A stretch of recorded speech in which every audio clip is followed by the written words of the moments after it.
Assalamualaikum guys. Hari ni ada cerita ketiga pula. Allocation allotment untuk saham Lim Siong Hai. Capital Berhad dah keluar. So dekat bumi ada 14 juta saham, ada tambahan sebanyak 5.9 juta lah. Tambahan kalau dibandingkan dengan saham yang bukan bumi, saham untuk public. Kemungkinan besar saham tu datang ni daripada MITI lah. Tak habis allocation dekat MITI, ada orang tolak ke, dia hantar dekat awam. Itu perkara biasa. So carta ni lah untuk carta pelabu-pelabu awam yang apply dekat Membantuyu dan lain-lain tu. So oversubscribe sebanyak 11 kali. Kalau anda lihat kat sini, bumi ada application sebanyak 3,777 dan public 5,400 kan. So itu cerita dia.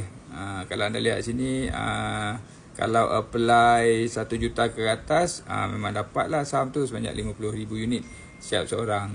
So syarikat Lim Siong Hai ni adalah syarikat yang naik daripada Lead Market ke Ace Market.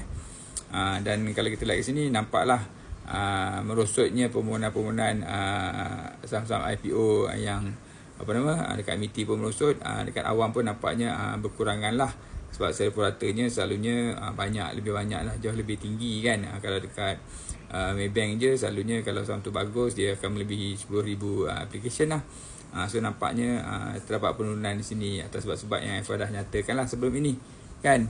Apapun kita sabar, kita tunggu. Kenapa? Sebab naiknya Presiden Amerika tu dia akan ambil masa kurang lebih 6 bulan sebelum market stabil lah.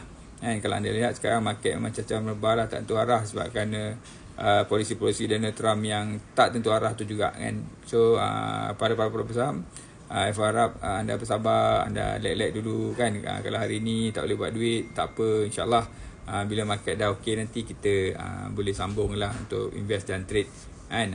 Mungkin juga dalam pelaburan IPO pun kita kena tengok lah, ataupun kita mungkin juga kena tunggu dan lihat sehinggalah keadaan lebih sesuai untuk kita melaburkan duit kita dalam saham-saham IPO. Buat masa ni kita tengoklah saham yang cukup bagus, mungkin kita boleh laburkan duit kita dengan pemikiran jangka masa panjang. Tapi kalau saham yang biasa-biasa tu dengan dia punya profit margin yang rendah tu kan, mungkin kita tak perlu apply lah kot. Macam itulah cerita dia kan. Apa-apa pun, all the best tuan-tuan dan puan. Jangan lupa follow FY untuk dapatkan berita-berita saham yang seterusnya. Assalamualaikum, bye.